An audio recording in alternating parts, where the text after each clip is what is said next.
India, and MTech in,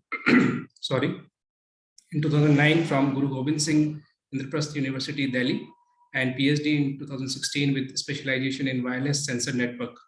He has authored 2 books and edited 13 books, written more than 250 technical articles, including top journals such as IEEE Transactions and many reputed conferences. He initiated the research field of blockchain technology adoption in various verticals in 2017. He initiated the research field. His current H index is 45. He actively serves as research community in various roles. His research interests include blockchain technology, wireless sensor network, fog computing, smart grid, and IoT.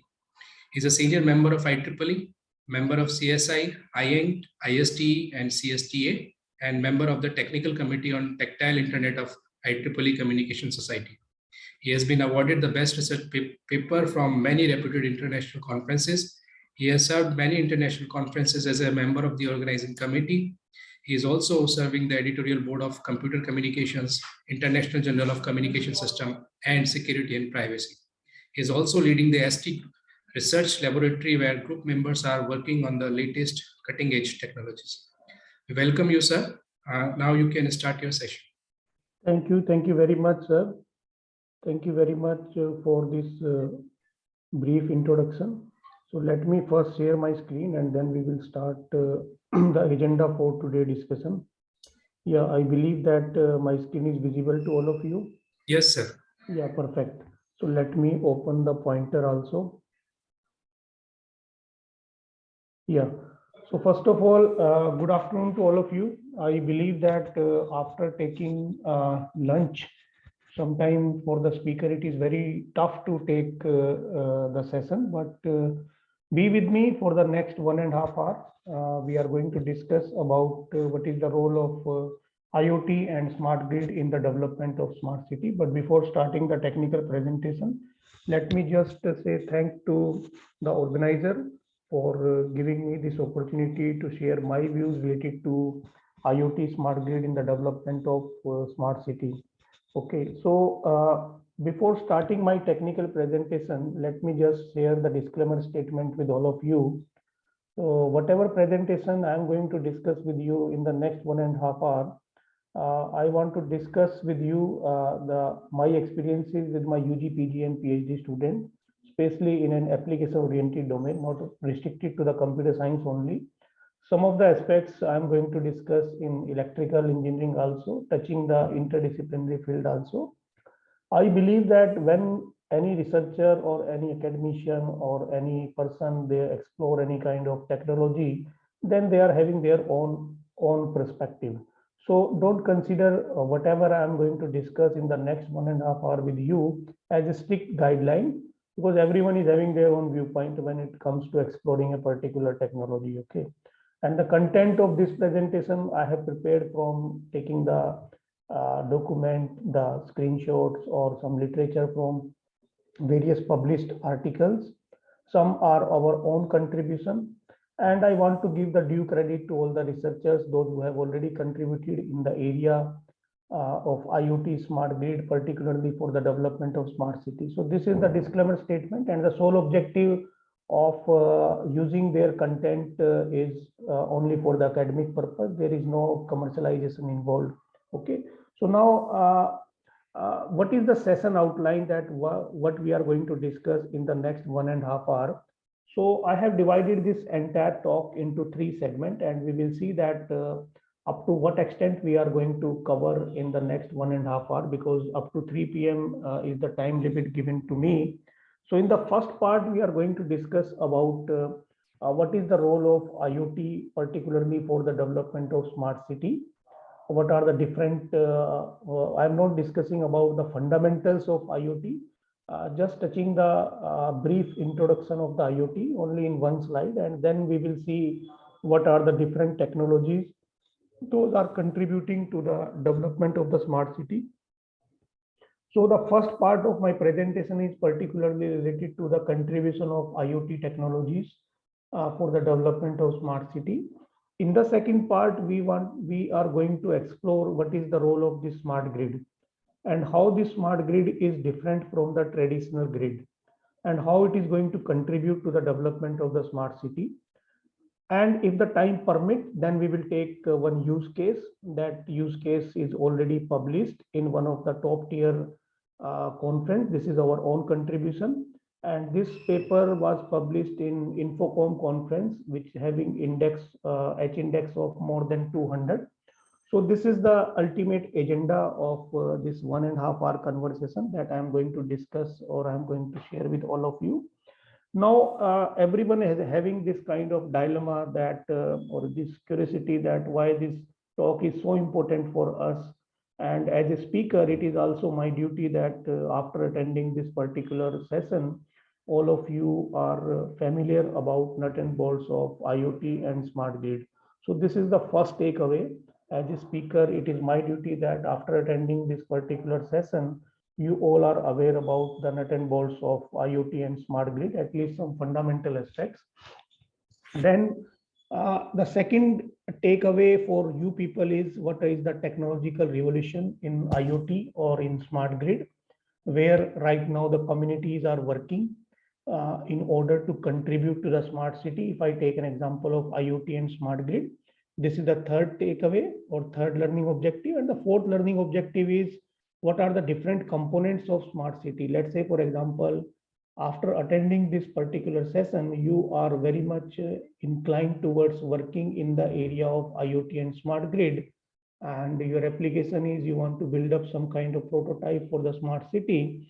Then how you are going to select your definition, that we are going to discuss. So this is the third learning objective. And the last learning objective is if you want to frame out your own case study. Okay, so that means, let's say, for example, you are working in any of the definition of, let's say, smart grid in demand response management, or particularly in IoT, you are working in intelligent transportation system or waste management system, something like that. Some of these applications, lots of other applications are also there. So what are the ways, how can you frame out your own case study? Okay, so this is all about the learning objectives. So I believe that as a speaker, it is my duty, my responsibility that after attending this particular session, all of you must aware about these learning objectives. Okay, so it is just like that the course outcome, whatever course we are going to talk to the student, then similarly we are having CO1, CO2. So similarly for this particular session, I have prepared these 4 learning objectives for all of you. Okay. Now, just to start the first part of my presentation, as I have already told you that most of the content that I am going to discuss with all of you are our own contribution with our UG, PG and PhD student. Recently, one of my PhD student, Dr. Aparna Kumari, she has completed her PhD recently, and she has carried out work in the area of smart grid. So some of her work I am going to share with all of you, maybe after in the part 2 of my presentation. So what is the role of IoT, particularly for the development of smart city, that we are going to discuss right now. We have contributed one paper, and that paper is attracting the attention of different researchers across the globe. Although that paper was published in the year 2018, but that paper is attracting a lot of attention from the academia, or not only from the academia, but from the industry also, how these two technologies are going to contribute. So first we are going to discuss about the IoT. So as I have already told you that in the first few slides, I am going to discuss some fundamental part related to the IoT, because I know most of you are already aware about that. This is what is IoT. Prior to that, we are having wireless sensor network, where each and every nodes we are going to deploy, and we need to select any node as a cluster head, and we need to do some kind of clustering or energy optimization, energy harvesting. A lot of areas we have already witnessed in the area of wireless sensor network. Now, what is this IoT? In a nutshell, in the present era, we are having a lot of physical objects. Okay, or you can consider these physical objects as your smart TV, your smart gadget, electronic gadgets, or your smart fridge. Okay, why this term smart is added in front of these physical objects? So you have to define basically what is that, why this smart TV or this word smart is added in front of this TV. Why? What makes it smart, or what makes smart fridge? Okay, so it is just like that. Consider a particular scenario where let's say you are having inside the fridge a kind of a rack where you have already placed the milk bottles, and you have fixed up the threshold and design your entire ecosystem in such a way where if your milk bottle reaches a threshold below 2 count, then automatically it gives a kind of a alarm to you also. Hey buddy, you need to give an indication, you need to place an order, and automatically, depending upon your requirement, the vendor who is going to supply the milk to you is going to be informed automatically without any human intervention. So that's the way you have to define the smartness in terms of what? In terms of taking the decisions without any human intervention.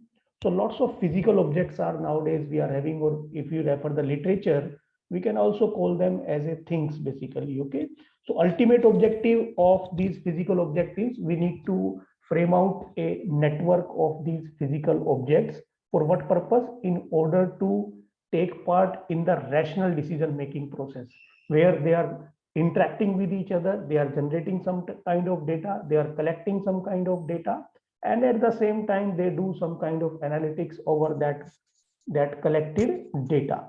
So this IoT is nothing but, we can say, it's a network of physical objects, or you can consider it as a things which allow these physical objects to be sensed and controlled remotely, where one person is sitting remotely and controlling all these physical objects. They are the part of the network. Okay, so this is a very basic, I can say, the definition of IoT. Lots of other definitions exist pertaining to the IoT, but we are not going into the detail of it. But you can say that IoT is nothing but a kind of a network of physical objects, and physical objects you can consider any device which can take part in which have the three capabilities: sensing, computation, and communication. Okay, it is not only like that your device is capable only to sense the physical phenomena like temperature or like humidity. At the same time, after sensing, how it is going to communicate, how it is going to inform to the base station. Okay, so moving further, if I pose a simple question, that how will you see this technological revolution in IoT? Or let's say mathematically, if I want to represent where my x-axis, if I want to plot a particular graph, okay, where this is my x-axis and this is my y-axis. Okay, if over the x-axis I am having years, and over the y-axis I am having technological revolution. So how mathematically you can analyze, you can plot a graph that what is the revolution in IoT when this was incepted in the year 1830. Okay, so this era we can consider as an inception of IoT. Not primarily at that particular instant of time we can say the term IoT was coined, because I have already told you that prior to that we were in the era of wireless sensor network, where we have the different categories of modes available. They already having some kind of sensing, computation, and communication capabilities. Lots of other physical characteristics are also there. So if mathematically you want to present that what is the technological revolution in the era of IoT, then we have started from 1830, where the invention of telegraph come into the picture, and then in the era of 19th century, we have developed first M2M, machine to machine applications, where one machine has communicated certain message to the another machine with the help of some physical infrastructure to establish the communication.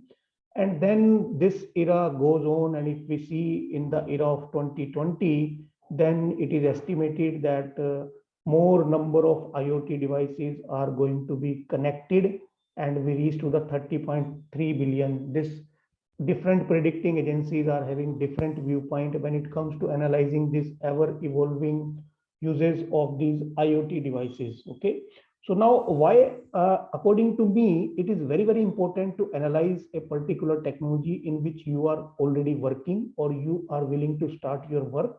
You have to see from the point this technology was incepted and till date or some futuristic viewpoint. This will clear your understanding that when this technology was incepted, this was the era, and what are the different technological upgradation in the, irrespective whether it's a IoT or another technology. So this technological upliftment in the scientific community, we can call it as a scope, or we can call it as a timeline of any particular technology. So this is the timeline of IoT. Now coming to the market update of IoT, as you already aware that by the 2022, there was one prediction by IoT Analytics that the number of IoT devices reaching to 35 billion connected devices. So almost if you see 4 IoT devices per person on an average, you can consider your mobile phone, your Apple Watch, your smart watch, or your all household equipment considered in the category of these smart devices or IoT enabled devices. Okay, so how we are going to, as researchers, we have a kind of a positive aspects we need to gather from this ever evolving number of IoT devices. The research question first is how we are going to provide or going to solve the integration problem when one IoT device is going to communicate with the another IoT enabled device. What is the medium of communication we are going to use? Research question number 1. Research question number 2, that during the process of integration, how you are going to resolve the conflicts.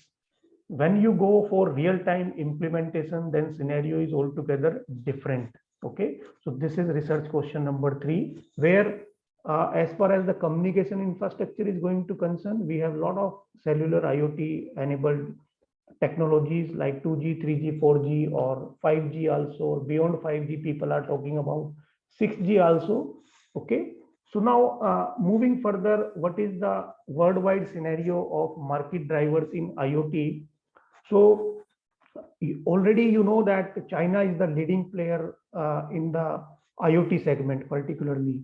Okay, so in the past 5 years, China mobile market share increased by 34%.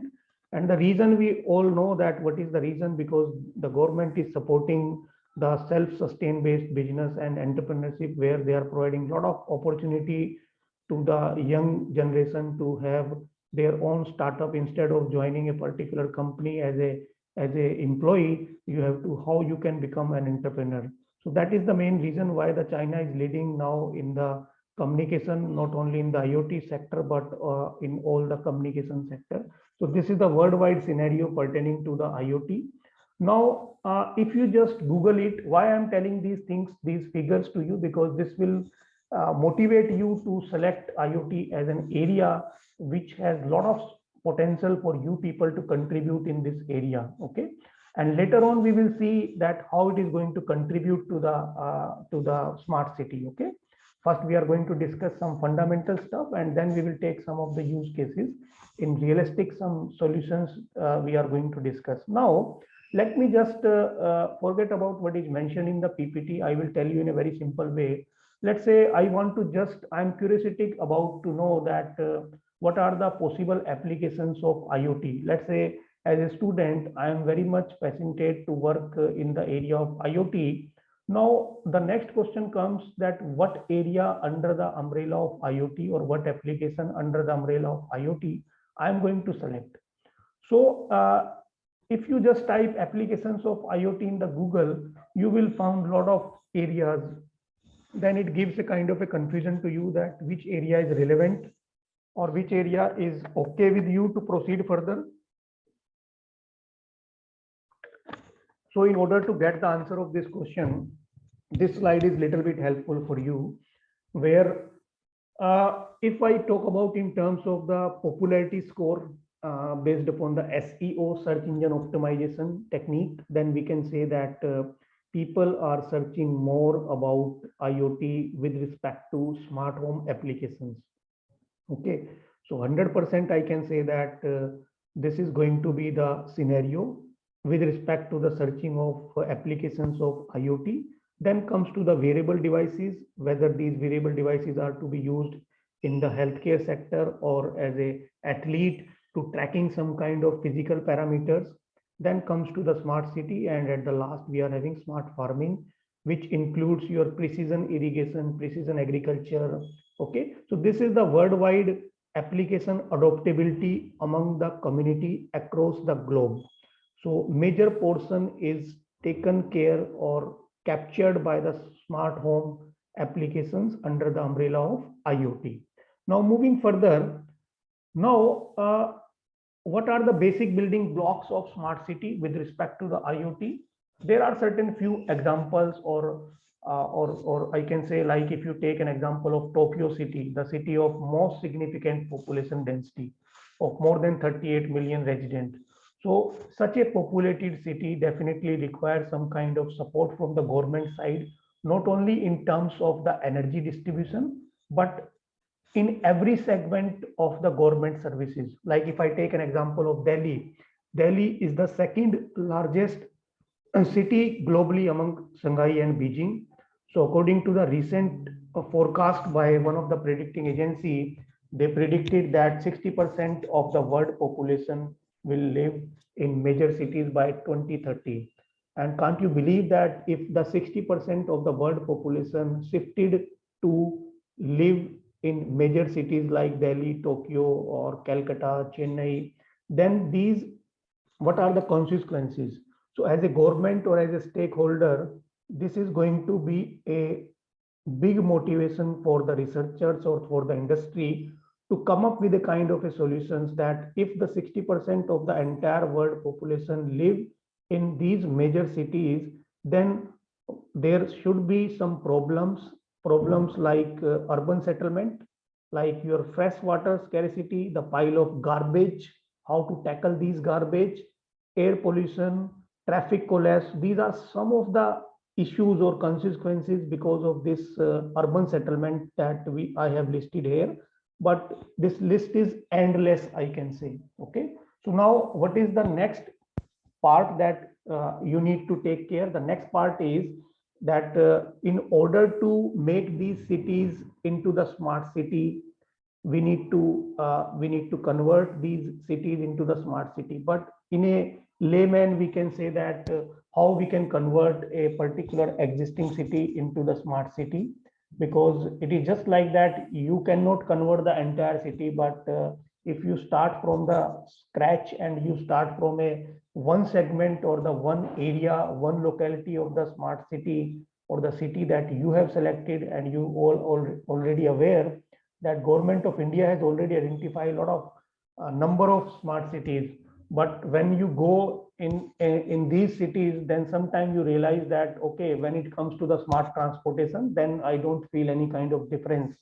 But when it comes to be the from the municipal corporation side, turn off, turn on of lights, street lights, or garbage collection, smart dustbin, then I can see some kind of differences. Okay. So what I want to point here is that smart city, this smartness is you need to define.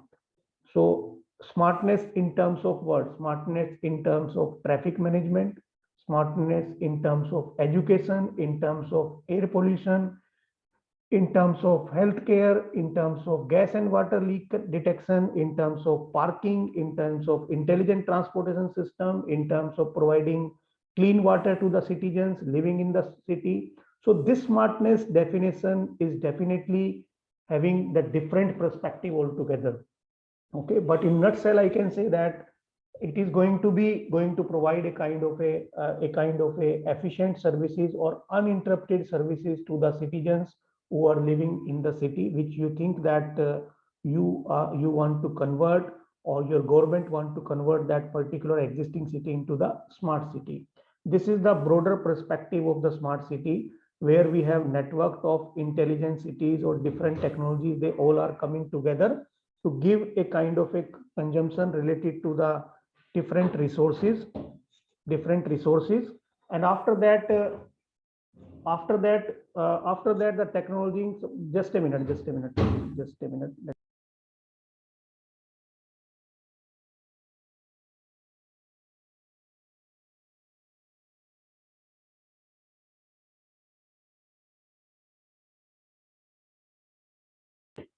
Yeah, sorry for the interruption. So now we will discuss now, let me just, yeah, in the previous slide, we have discussed about how will we define the smart word, what is the definition. Now in the next few slides, we will see some of the existing examples or some of the technologies. Those technologies are going to contribute, or they have used the IoT as a backbone, particularly for the implementation of the smart city. In the next few slides, we will see that how this IoT is going to contribute, in what way or in what sense, particularly in the smart city. So first technology supporting IoT implemented in the smart city is the LPWAN. Most of you are already aware that it is a low power wide area network where we need to interconnect the low bandwidth and battery powered devices.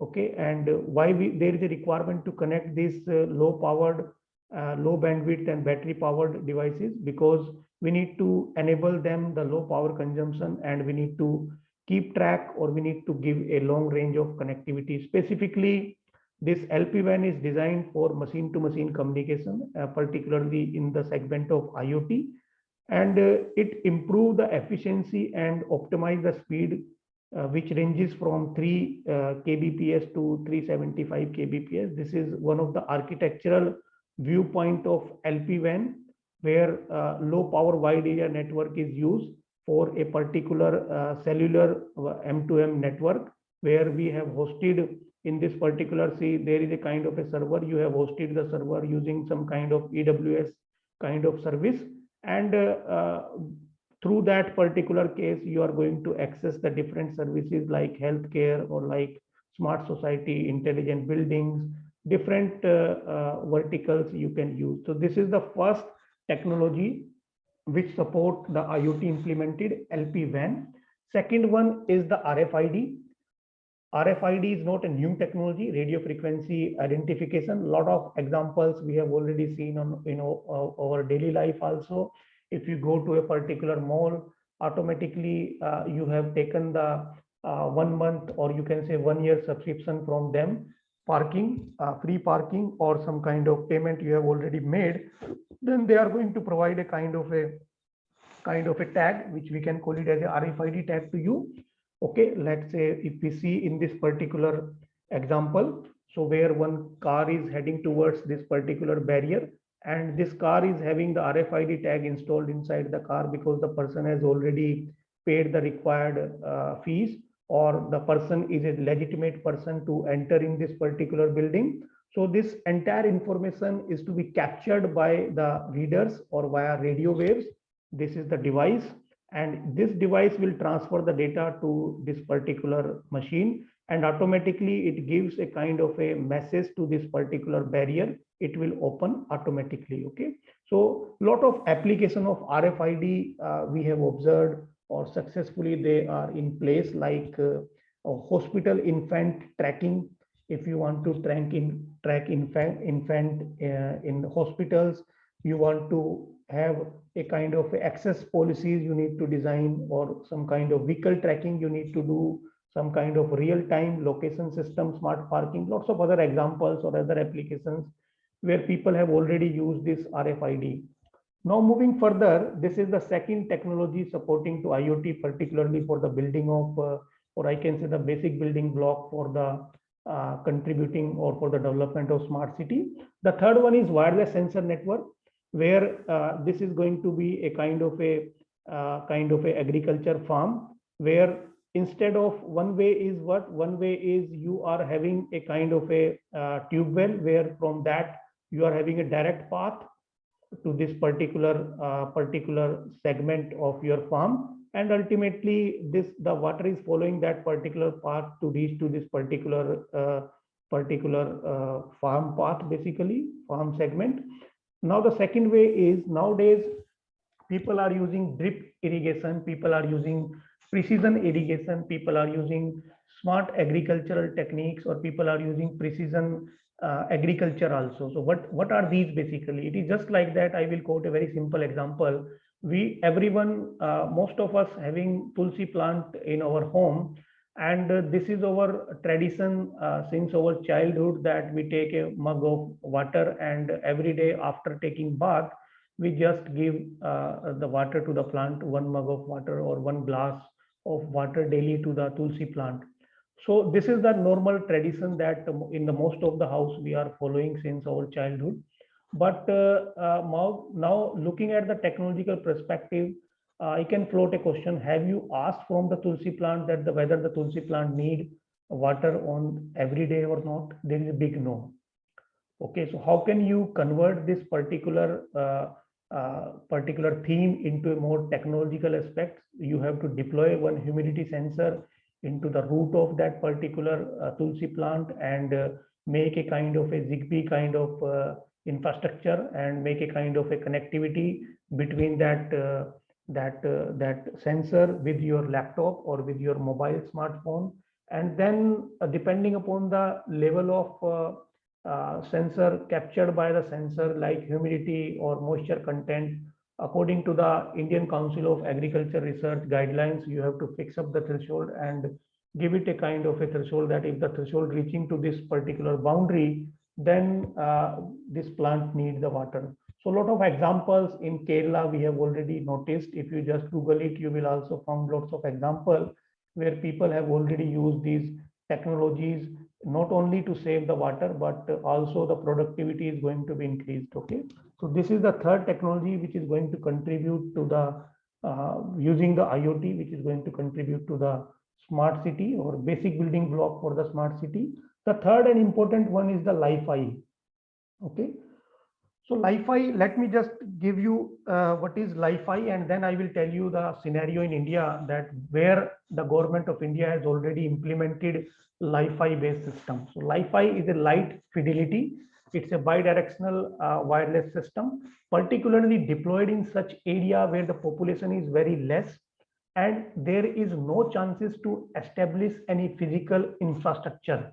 And still the government is eager to give the infrastructure, to provide the data, to provide the internet connectivity to this particular region, which is isolated altogether from the city. If I take an example, there is one island at UK that was equipped with Li-Fi. This is the Li-Fi system, if you see my cursor. And this Li-Fi system installed in one of the island at UK is able to provide high-speed internet connectivity to the resident of this island, and only 28 residents are there at this particular island. So government of UK has provided the support to provide the high-speed internet connectivity to 28 residents only, those who are living in that particular island. Okay, so basically the light fidelity, or I can say the Li-Fi, it's a bidirectional wireless system which transmits the data via light emitting diodes or infrared light. And the good part about the Li-Fi is it multiplies the speed and bandwidth of Wi-Fi, 3G and 4G existing, and the band of frequency it provides highly 100 times faster. And now I will tell you the scenario is in India. I don't know whether you people are aware about it or not, but Indian government along with one startup, they have already established this Li-Fi light fidelity system in India long back in 2000, last year, I say February 2021. So Ahmedabad startup, the startup name is Nav Wireless Technology. So Nav Wireless Technology is one of the startup in Ahmedabad. They have powered 2 villages with high-speed internet using the Li-Fi based technology, and the 2 villages are Arkund and Navnagar villages in Aravali district of Gujarat. So Arkund and Navnagar, they become the first India's first smart village with Li-Fi internet connectivity, Li-Fi based internet connectivity. Okay, and this Li-Fi based internet connectivity not only providing the support to the residents who are living in these 2 villages, but at the same time the startup has extended their task, and they are now providing the services to the schools, to the hospital, post offices or government offices located at these 2 villages. Okay, so this is the good part. India is not behind. We are also exploring or seeing that what is going on across the globe, and under the leadership of our existing PM, we are on the right path. Okay, not politically influenced, but based upon the work carried out by the government of India. So I can say that we are not behind. We are also taken care that what initiative the other countries are taking, and at the same time, as a I can say the stakeholder, Indian government, they have already implemented this system.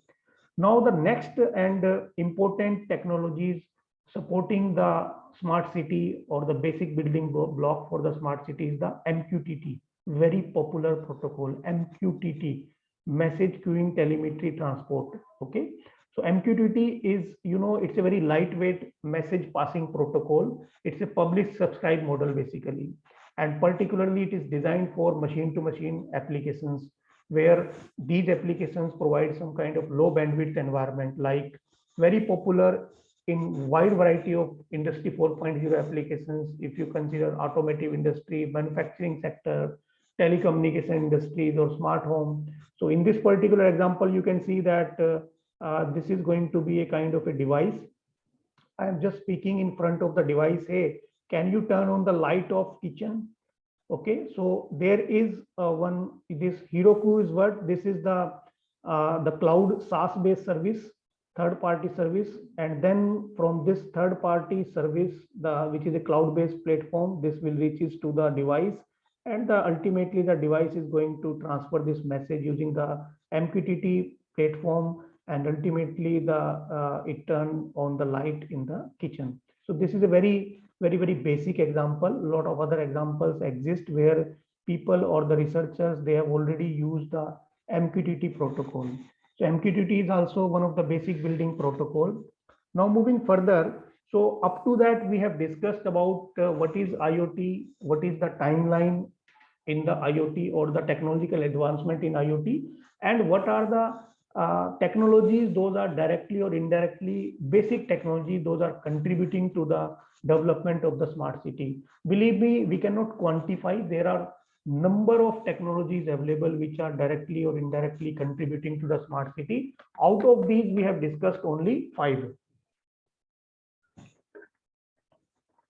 Now, after that, in the next few slides, we are going to discuss about the component of smart city and their impact in the IoT era. The first one is the smart infrastructure. So 5 component we are going to discuss, particularly related to the smart city. If you just recall, I will go back to the PPT. Here I have given you lot of scope to think beyond your imagination, but out of these we are going to discuss only about the 5 component of the smart city. The first and foremost is the smart infrastructure, or you can say the physical infrastructure. So now, before starting the technical discussion, why there is a requirement, or why there is a requirement to establish the infrastructure for the development of smart city? Because for the development of smart city, it is going to be a kind of a gradual process. That's the way we can say it's a continuous development. So at any instant of time, any of the stakeholder cannot claim that, hey, I have already deployed all kind of hardware to the city and now it's over. We cannot say. It's a gradual process. So step by step, depending upon the revolution in the technology, you have to think and you have to select the appropriate infrastructure, particularly for the sustainable development. Like if I take an example, like in most of the case, this is a burden on the stakeholders like Delhi government, NCT, or any other government, that how to tackle this CO2 emission, because you know that we need to keep it as low as possible. For example, how to reduce it. That means how the government is going to give the incentive or a kind of a subsidy to the citizens to purchase electric vehicles. The more number of electric vehicles coming to the road, automatically it is directly related to the CO2 emission. Okay, so these smart cities, like if I take a very simple example, normally we have already noticed couple of times where, let's say I am commuting from my home to my university, let's say in the morning, let's say 6 a.m. and I found that in some of the areas, the street lights are still open. Okay, the person who will take care responsible to off these switch light, the street lights are not taken their step to close it or to off these street lights. So this is going to be a wastage of electricity. So then it comes to be the smart lighting, where you can deploy a kind of a sensor which will monitor the presence of physical objects like individual human being, and depending upon that, the street lights are automatically on. It is just like that. Let's say in the night 1 a.m. till 4 p.m. there is no movement on the road, and on that particular road we are having, let's say if I take roughly figure 30 street lights. So all these 30 street lights turned off for the duration of when there is no movement. Okay, so this is going to be how we are going to tackle the smart infrastructure. This is going to be the first component. Second one is the city air traffic air management tool. So Siemens has already developed one tool that they call it as a CYAM. So it's a cloud-based platform which will capture the pollution data in real time and forecast the emission, that this will be the emission in the next 2 hours or the next 1 day or next 1 week. That depends upon the stakeholder, whether the stakeholder want to take it for 1 day, 5 day or 10 days. Now, primarily, they are going to focus more on the PM 2.5, PM 10 and NOx level. So this particular city air management tool, it forecasts the air quality and inform the city leaders through the CAYAM dashboard. The access is given to the like municipal corporations. There is one person sitting who can check the air quality and inform to the respective person through the dashboard that this will be the scenario and how much air quality is expected. So what is the deviation? So definitely these type of solutions, they are going to support the stakeholders when it comes to taking the final decision, particularly in order to manage the complete air pollution. Now moving further, the third solution is the third one is the traffic management. Third application under the umbrella of the smart city is the traffic management. Okay, because you know it very well that for every city, for every country, for every state, it is going to be a big challenge that how to optimize the traffic. Okay, so like if I take an example of Los Angeles, so one of the busiest city globally across the globe, they have implemented the intelligent transportation system to regulate their entire traffic flow. They have given the project to the industry, where the industry have come up and installed a kind of a UAV based systems or a kind of a Wi-Fi based system, which will definitely capture the density of the traffic on a particular road and instruct to them that this is not the viable path that you need to follow because of the busiest or the traffic congestion, something like that. And because of the evolution in the AI, particularly in the area of machine learning and deep learning, we have the flexibility that we can use some historical data in order to flow the traffic in an optimized manner. So let's say we are having historical data available with us, then we can play with this historical data by using a ML and DL algorithms in order to predict that what should be the right path, where not only in terms of the traffic density, but in terms of taking the less time. Okay, so this is the third area where the traffic management. So you can contribute or you can select this area as your research area, traffic intelligent transportation system, under the umbrella of intelligent transportation system, traffic management. The ultimate task is how you are going to optimize the traffic. Now, from the research point of view, if I see this particular definition, then a lot of scope is available for you people, where you can use optimization algorithms, like you can go with the side of swarm optimization, or you can go with the side of on the side of convex optimization, because ultimately you need to maximize the profit of these stakeholders like government and minimize the efforts taken by at the end of the end users. Okay, something like that. It's going to be a kind of min-max problem basically. Okay, now the next application under the umbrella of smart city is the smart waste management. Okay, normally what tendency these municipal corporations are nowadays following, very few municipal corporations are following this automatic or real-time garbage collection practices, but many of the municipal corporations, they have decided the path. Let's say a particular municipal corporation is having 100 vehicles to take the garbage, okay, to take the solid waste, and already the path is already decided. It's not the real-time path, not the dynamic path. So there are maximum possibilities. Let's say if a vehicle number 42 is following a pre-decided path, and during this pre-decided path, there is the chances that there is one bin is empty or one of the bin is partially filled. So it's going to be a kind of a wastage in terms of, not only in terms of the money, but in terms of the excess use of city resources. So in the smart waste management, there is always a kind of a possibility. If you see this particular, let me just play it once again. If you see this particular video once again, then you realize that, let me just play it, just a minute.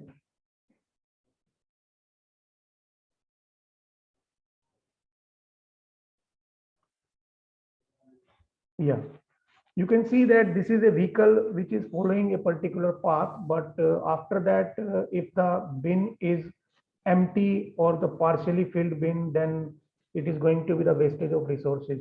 So there is this is a very ever evolving problem, or a very challenging problem, smart waste management, where you can design with your BTech student the smart dustbin.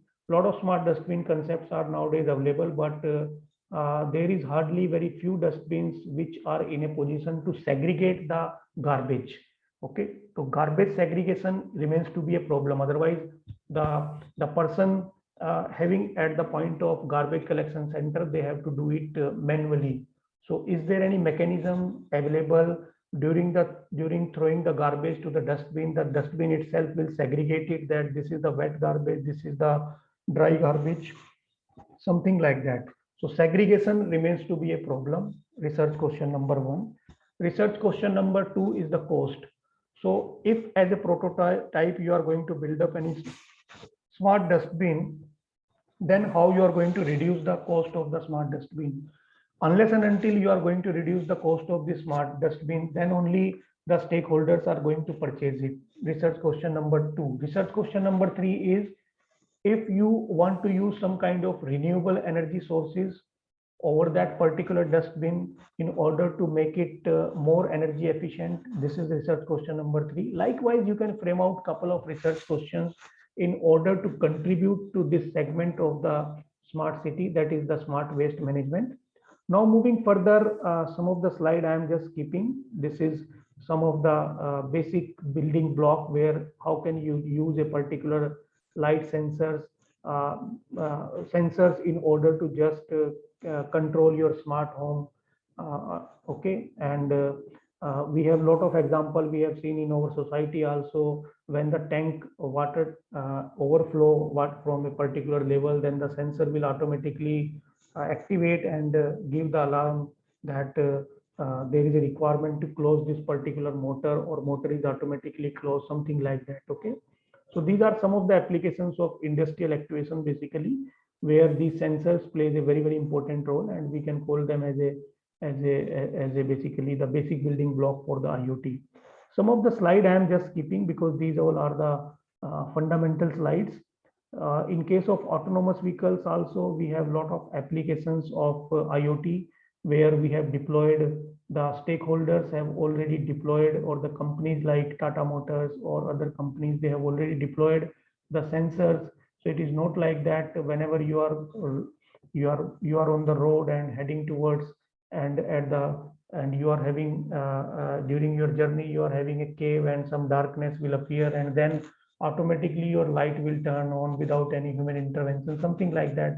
So they are capturing the data from the surrounding, and depending upon the data that they have captured, they have the intelligent system available inside the autonomous vehicle, that these autonomous vehicle will take the decision by their own without any human intervention. But in a practical sense, a lot of challenges are there when it comes to designing these autonomous vehicles.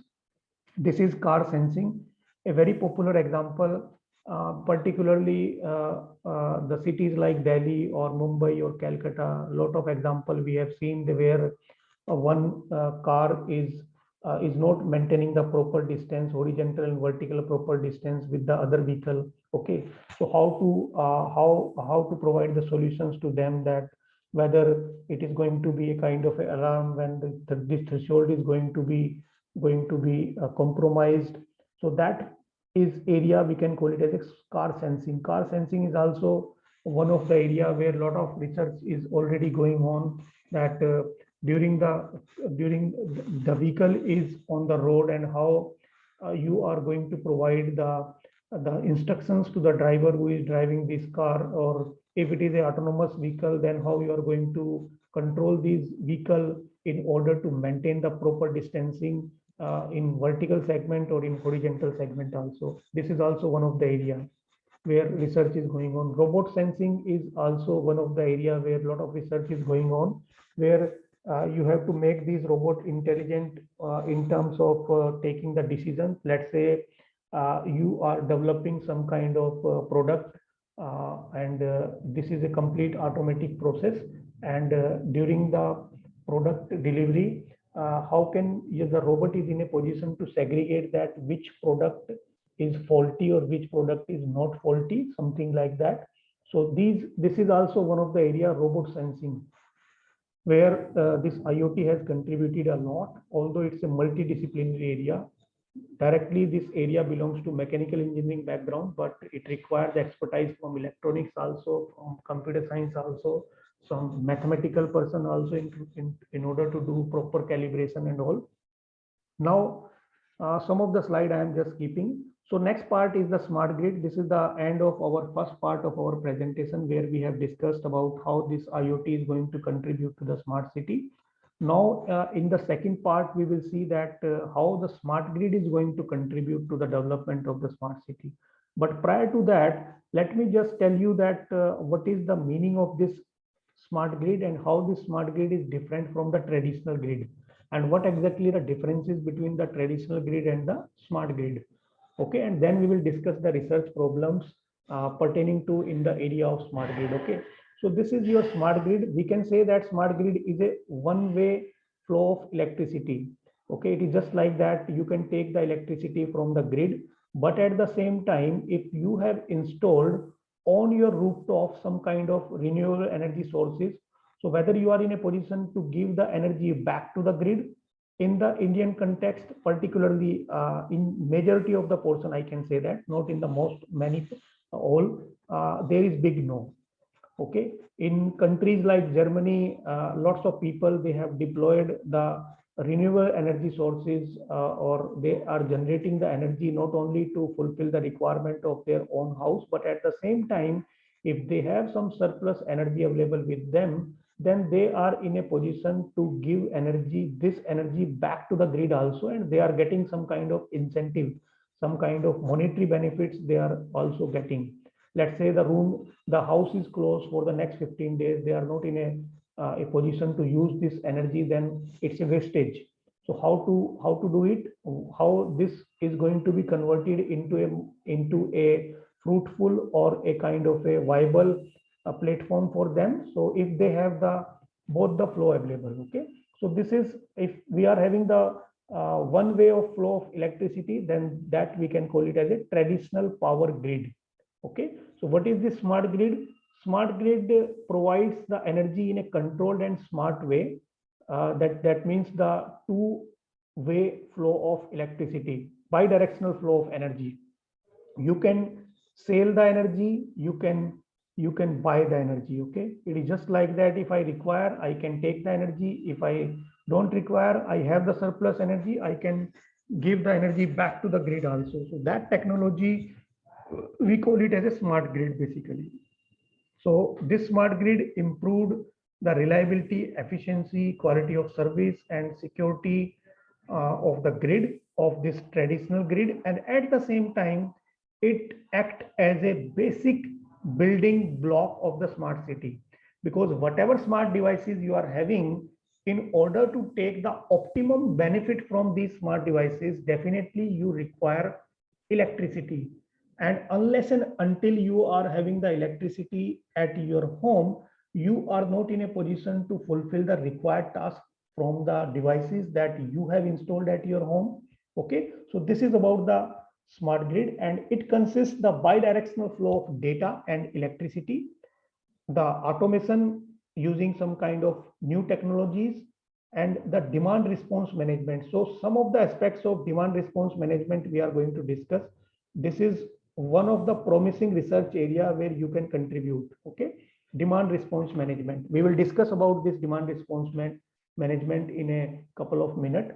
So let me just tell you the what is the concept of smart grid. I have already told you. Now how the smart grid works.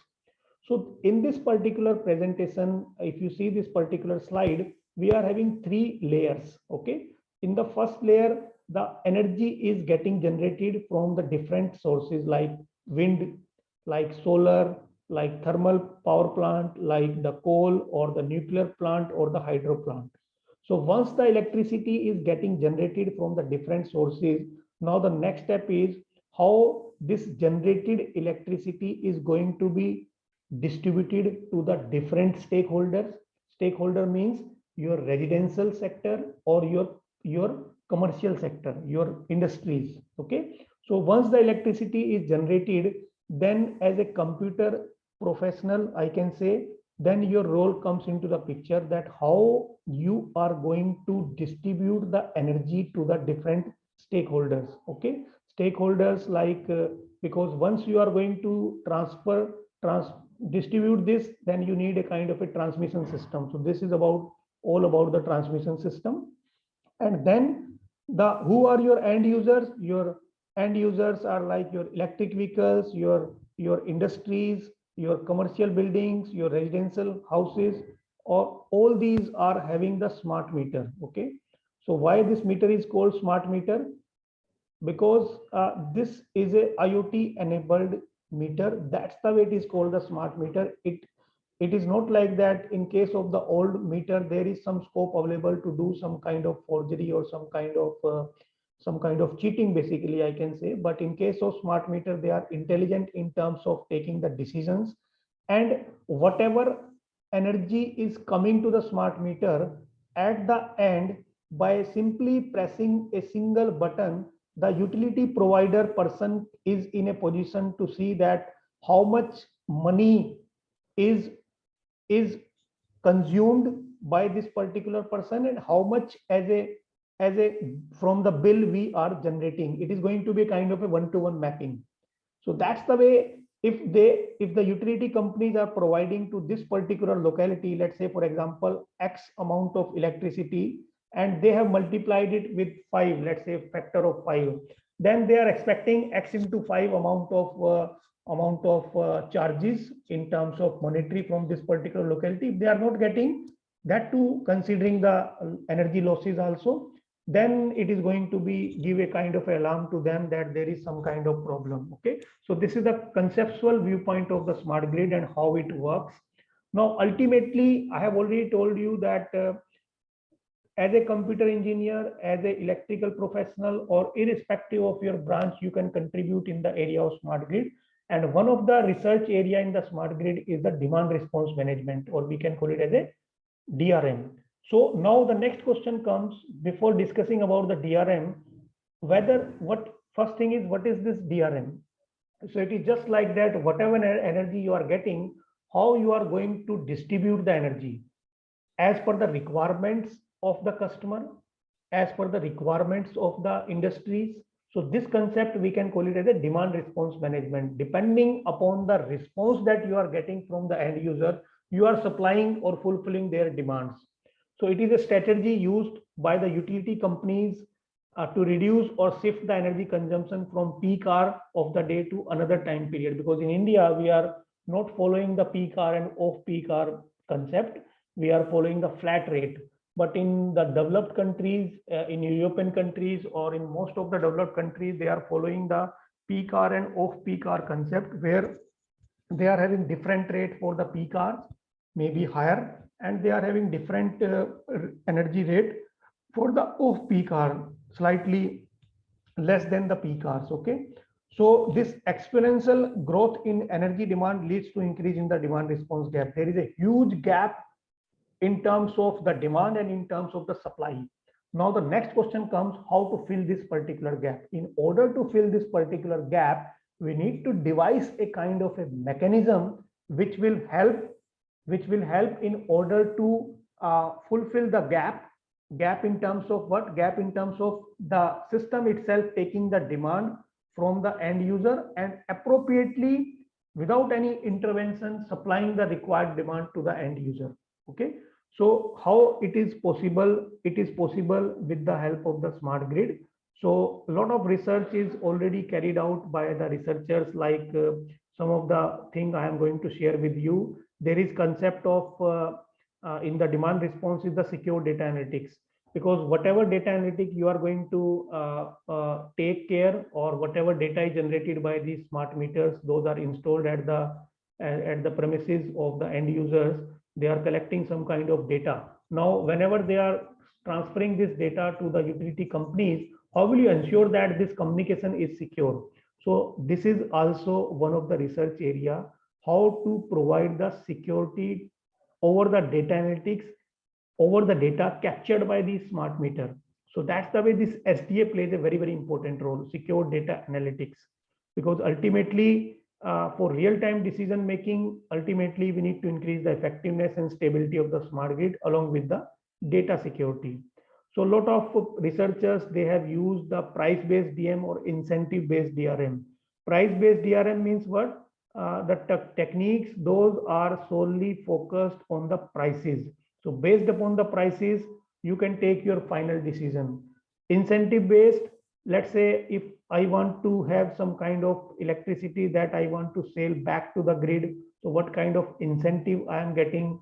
That means I am more interested not only in terms of buying the energy from the smart grid, but at the same time, I am interested to see that what kind of rate per unit I am getting if I want to sell the energy back to the grid. So a lot of people have already contributed in these two areas. So we can categorize this demand response into two segments, the price based and the incentive based demand response management.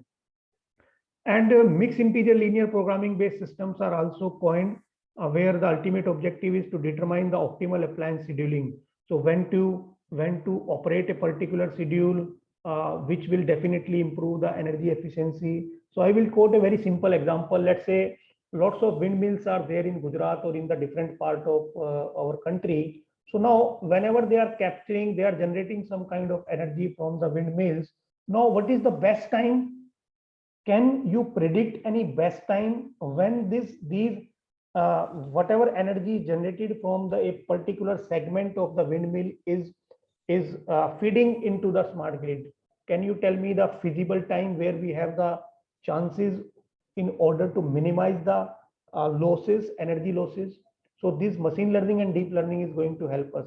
A lot of research is going on in this direction, where a lot of research in terms of Adani mills, windmills, or a lot of other Reliance has already deployed or doing research in this area in after collaboration with the academic institutions. So this is also one of the area where you can contribute. And apart from that, let me just discuss the important part. So now ultimately, what are the areas or the upcoming research gaps in the smart grid? So I believe that these two slides are very, very important for you, because finding out the gap after exploring the literature is very, very important. Now, let's say you are eager to start your work in the area of smart grid. Now, how can you pick up a research problem?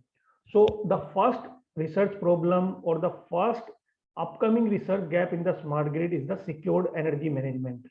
So that means whatever energy is collected, how can you ensure that the energy that you are providing to the end users is providing using the secure channel or not? Or particularly in the instance of peak load reduction or the load prediction or others. So secure energy management is one of the one of the primary area. Second one is the early energy management of multiple appliances. Lot of people have already carried out their research by considering only few appliances or a single appliance. Okay, so if you refer the literature in this particular area, then you realize that a lot of researchers, they have already published their paper in IEEE transaction on smart grid, IoT, a lot of other transactions also, but they have considered only single equipment when it comes to taking the final decision. So there is a scope available for you to consider the multiple appliances, because if we consider the multiple appliances, hourly energy consumptions of the multiple appliances, then it is going to be a very challenging problem. So this is the second gap. Third gap is the multi-carrier home energy management system. So multi-carrier home energy system means a lot of researchers, they have explored the adoption of blockchain in the energy trading, particularly because it's a competitive scenario where you are having multiple stakeholders. So now the next question comes, whether you are taking the gas fees or whether you are taking the electricity both as a virtual or a physical. So a lot of researchers, they have used virtual only, they have used physical only. You have the flexibility available with you where you can take the gas and electricity price both at the same time and see what is going to be the impact on the electricity prices. Okay, so this is the multi-carrier home energy management system.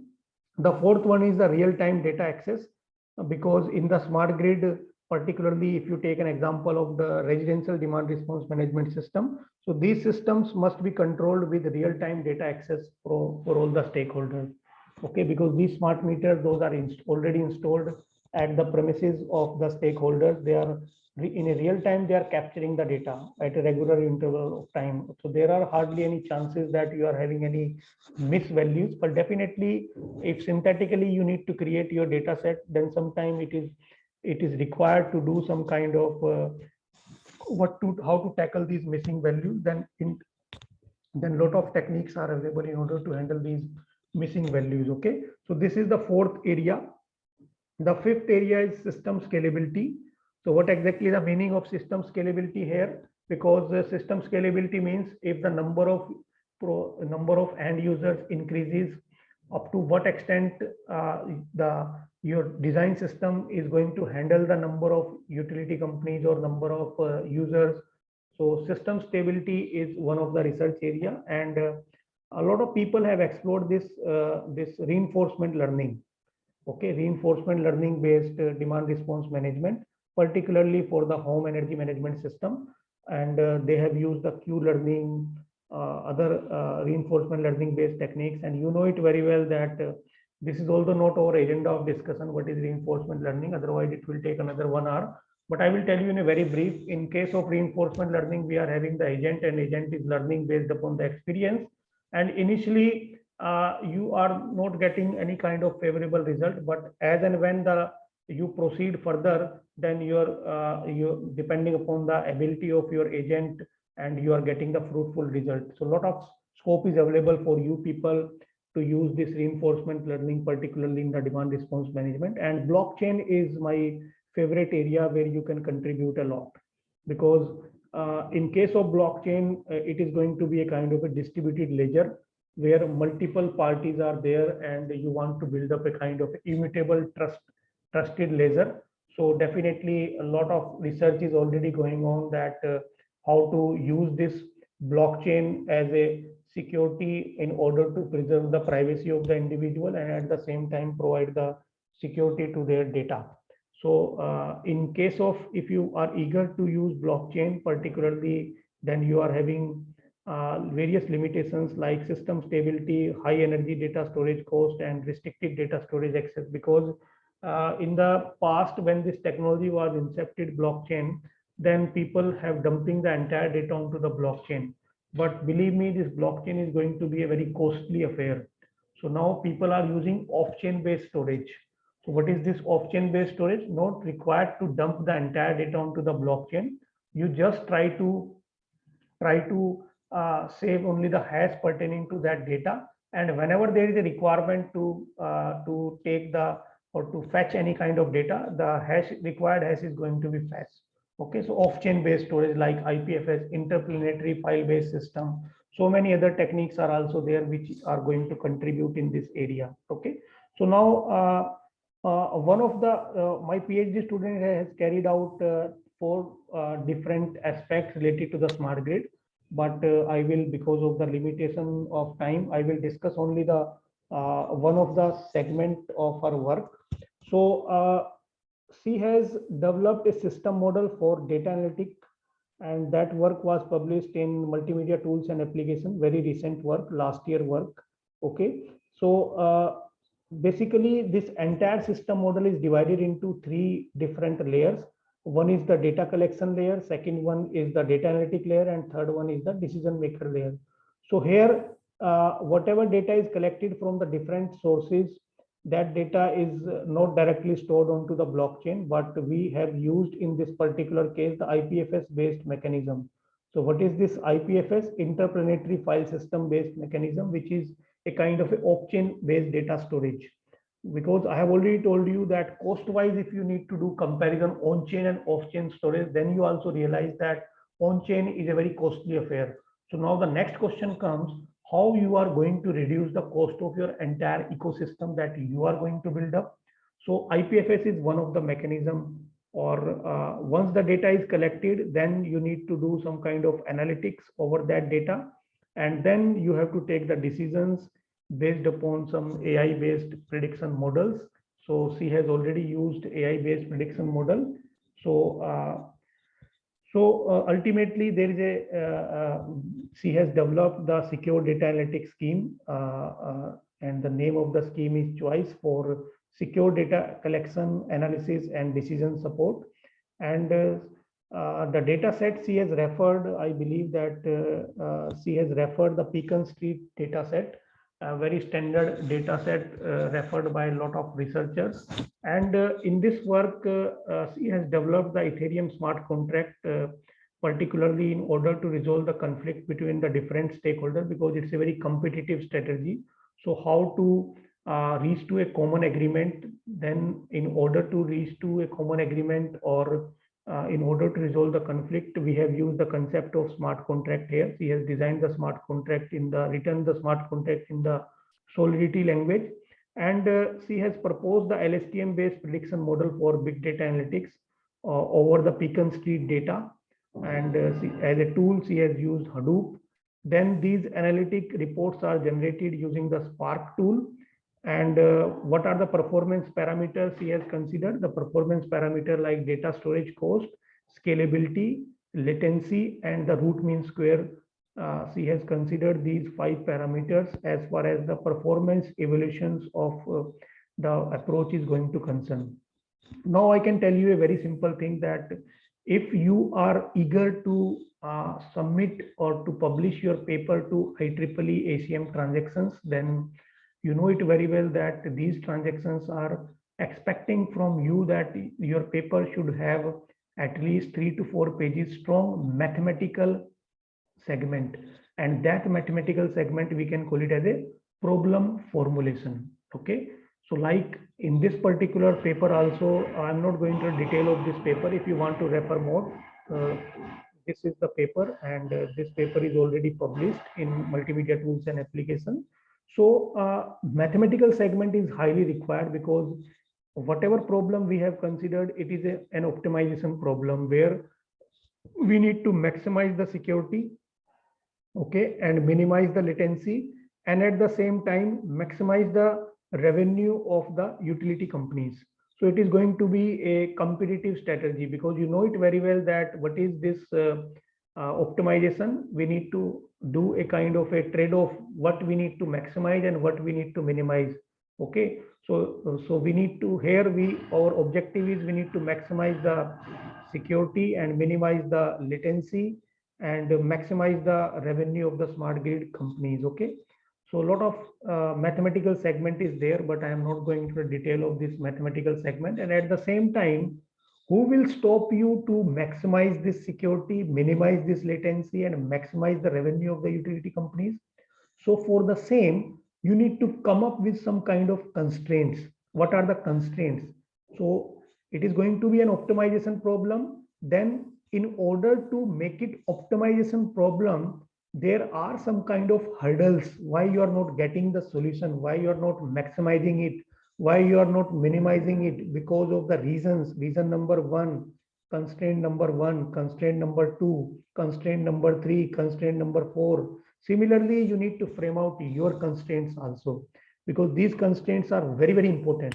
Unless and until we have the constraint, then only we can apply the different optimization techniques over that particular problem in order to resolve the constraints. Like how to solve this constraint number one. In order to solve this particular constraint, you have to apply some different optimization technique under the umbrella of convex optimization, because here we have used the convex optimization. And then in order to solve this, maybe it will solve in the next 10 to 12 equations by using some kind of optimization technique under the umbrella of convex optimization. So this is highly required, and it's a chain of equations basically, and one equation is interlinked with the rest of the equation. Okay, so that is highly essential if you want to target your papers in any SCI indexed journals particularly. So as I have already told you, we have already taken the OpenAI dataset also, where this, in order to carry out our research, this dataset contains 8,000 plus records. And this is one of the screenshot of the dataset where we have taken only 1, 2, 3, 4, 5 parameters. First one is we have take the fan data, we have take the interior light data, we have take the exterior light data, and the interior equipment miscellaneous basically. Okay, so this is one of the screenshot of the data.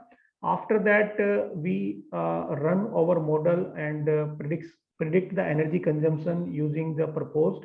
So for each and every equipment, like basic facilities and air conditioning, lights, and miscellaneous, because if you see, we have considered only these four. Okay, so I'm not going to the detail of this RMSE value, what we are getting, and then we have developed another model also. What are the differences between these two models? Basically, how to design the secure demand and response management technique in a smart grid system.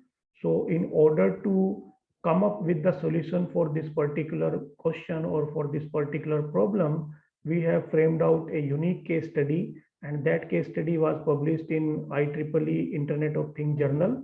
This was my PhD student work, Aparna Kumari, and it's a very recent work. Okay, so the only difference I can say that here we have considered the residential sectors and we have applied the reinforcement learning. In the previous work, we have not applied the reinforcement learning, which is more inclined towards the data analytic. But here in this particular work, we have applied the Q learning basically, which is one of the technique of reinforcement learning. I'm not going to the detail of this because otherwise it is going to be a kind of a extra stuff for you. Let me just check what part I am going to discuss. Yeah. So I am going to discuss this case study, and after that we will take questions. So now the last part is the energy ET deal, energy trading, peer-to-peer smart contract based secure energy trading for smart grid system. This is the part 3 of our presentation, where in this particular part we have come up with a kind of a scheme, that is ET deal, energy trading dealing. And this paper was published in Infocom, which is one of the top tier conference having H index more than 200. It's A-star ranking conference, those who are working in the communication field. So you know it very well that this paper was already published. So if you want to refer more about it, please refer this particular paper and you will get the insights that how we have designed this energy trading mechanism for the smart grid system using the blockchain approach, that is peer-to-peer smart contracts. Okay, so you know it very well that India is the 3rd place in energy production and consumption. There is a lot of demand of energy in India, and how to pop up with that particular demand. So this is going to be a kind of a motivation for us. Now, in order to fulfill that particular demand, because every end user, the smart grid is going to provide the services to the end user. What kind of services? Services like the load management, like the load forecasting or the energy trading. So now here in this particular case, we have developed the energy trading mechanism. It is not only you can buy, but at the same time, if you want to buy, you want to sell, or you want to moving of energy from where it is produced to where it is needed, like electricity and natural gas, both we have considered here in this particular case study. Now here we have used the Ethereum smart contract as a platform to develop the smart contract, and this entire smart contract we have developed, and we have, before hosting into the platform, we have done the vulnerability assessment of the smart contract by using MyThrill and Securify tool. Why? Because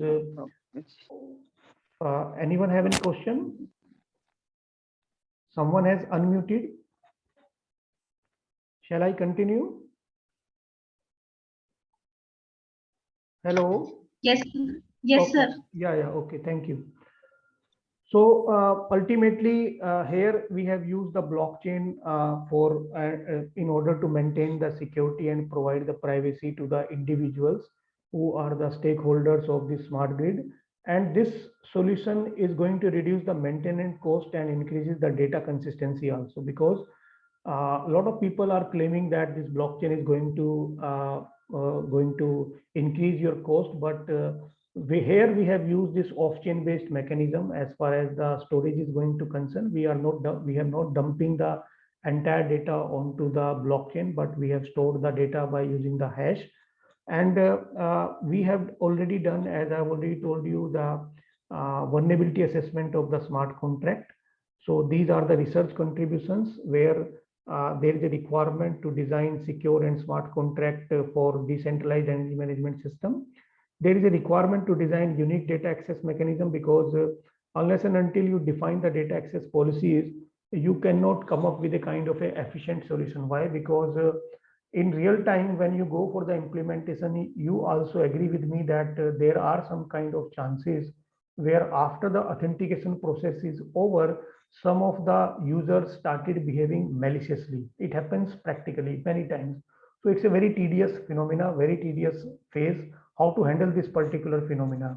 So in the blockchain, we can call it as a Byzantine failure, basically, Byzantine node. That means in your system, you are having some kind of dicey user. So with the presence of that dicey user, you have to run your algorithm. And now how intelligently you can make your algorithm efficient, that the algorithm itself identifies the malicious user, that he or she is the malicious user, and restricting the right to that particular gentleman. Okay, so that's the way we have designed this. One of the objective is the access control mechanism, and I have already told you that we have taken the data set of electric vehicle owner in order to charge this electric vehicle, basically, because it is just like that. Sometime I am having electric vehicles available with me, but I do not need the services. So how can I buy the buying is okay, but how can you sell the electricity to the different electric vehicle owner? So that perspective we have considered in this particular case study, and this is the entire architecture of the case study that we have framed out for this Infocom paper, where this entire system is divided into 3 layers. First one is the smart grid layer, because in the data set we have taken the data set where the smart grid generation sources we have considered, and then once the data is generated, then we have transferred this data, not entire data, onto the blockchain. But prior to that, we have used this IPFS mechanism, and as a communication, we have used the CVX platform in the MATLAB. And then ultimately, this is going to be a trade-off prosumer consumer, that how we are going to give the rights or the efficient services for different segment, like residential, commercial, and electric vehicles. So in this segment, we have considered the three different aspects, basically, or 3 different stakeholders, prosumer under the prosumer and consumer layer. And As I have already told you that sometimes the cost is a barrier for us. We cannot actually deploy the entire system, but we have in order to tackle this scenario, we have to use the open source tools. Okay, so similarly, we have used the open source tools in order to do the security verification. So we have used the MyThrill tool. It's an open source tool where you can fed as an input smart contract to the MyThrill tool, and it will tell you that whatever smart contract you are feeding as an input to this particular tool, whether there is any vulnerabilities associated with the smart contract or not. If yes, then it will tell you the grayscale area. Then you have to revisit and you have to entirely rectify all these vulnerabilities and again pass.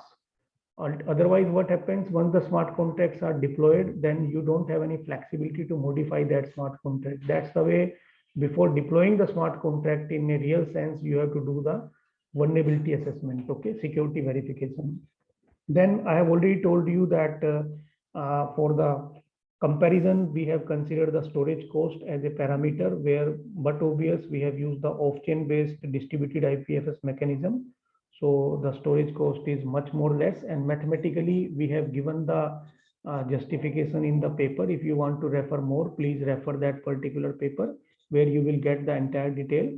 Scalability again as a comparison parameter we have considered, and we have compared it with the traditional approaches also, where the scalability of our approach is better. Why? Because we have used the consumer prosumer data into the IPFS database rather than to store onto the entire to the blockchain. Okay, so this is all about the case studies, and these are some of the references. And before ending my session, last word to say, if anything I have said seems useful to you, I am happy.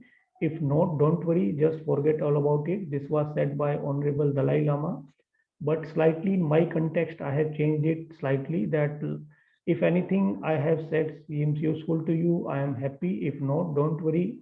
Soon all become necessity for all of us because of the rapid change in the technology in present era, where we cannot sit silently. At least we know the fundamentals related to the technology, because nowadays the technologies are changing at a rapid rate. So once again, thank you very much to the organizer for giving me this opportunity to share my view related to the IoT and smart grid for the development in the smart city. So thank you very much once again. Over to you, ma'am. We will take question answer. Yes, sir. So participants, any questions? They can write in the chat box or they can raise their hand.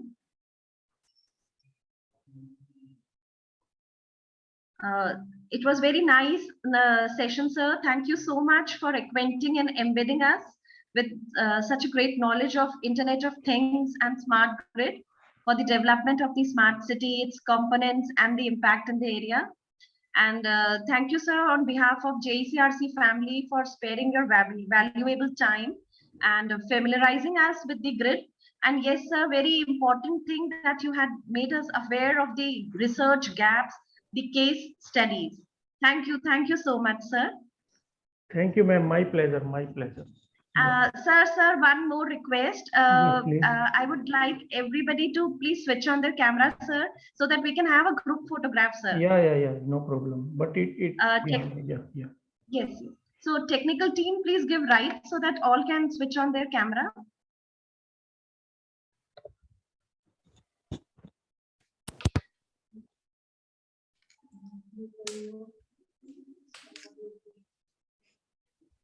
Sir, just a minute. Yeah, please.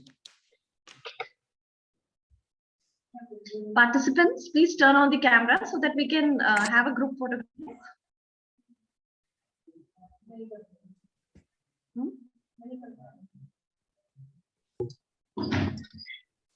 Madam, I'm not able to start my video and it is saying that the host has stopped it. Okay, sir. Our technical team will look into it, sir. Just a minute, sir.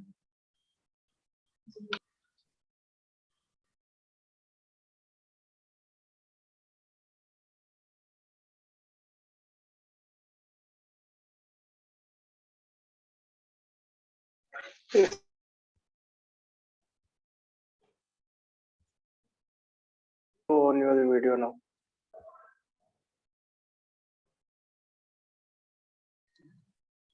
Thank you, madam. Thank you.